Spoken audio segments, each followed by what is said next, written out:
Injection techniques. This tutorial will analyse the different injection techniques and how they are used. The injection techniques are divided into 4 routes: the intradermal, the subcutaneous, the intramuscular and the Z-track route.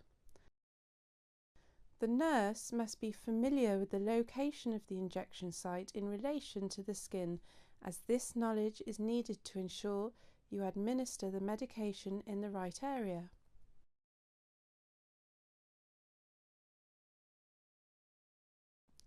The intradermal route is where medication is injected just below the top layer of the skin, the epidermis.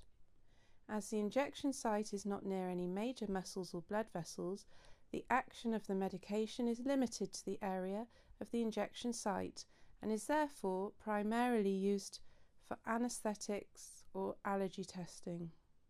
A maximum amount of 0.5 mL of medication can be given.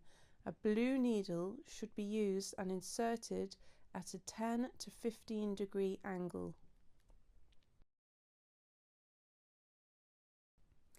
The subcutaneous route is usually used when slow absorption medications are needed, for example, anticoagulants and insulin. It is only suitable for the administration of 1 to 2 mL of medication and should be administered just below the subcutaneous layer.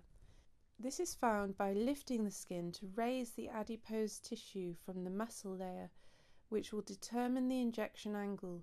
The nurse has to calculate whether using a 45 degree angle or a 90 degree angle to reach the subcutaneous site.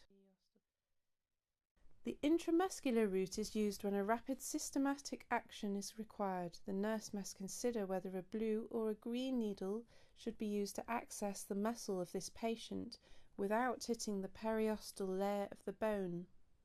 The intramuscular injection can be injected on 5 sites: on the deltoid muscle, the gluteal muscle, the ventrogluteal site, the vastus littoralis muscle and the rectus femoris muscle.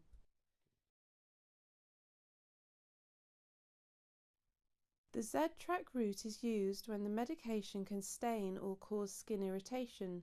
For the Z-track technique, the skin is pulled to one side, which moves the subcutaneous tissue approximately 1 to 2 centimeters. The needle is inserted at a 90 degree angle, and after aspiration the medication is inserted into the muscle, whereupon the nurse waits 10 seconds. This allows the medication to disperse within the muscle. After the time lapse, the skin is released as the needle is withdrawn. This ensures that the skin closes over the injection site, preventing leakage onto the skin.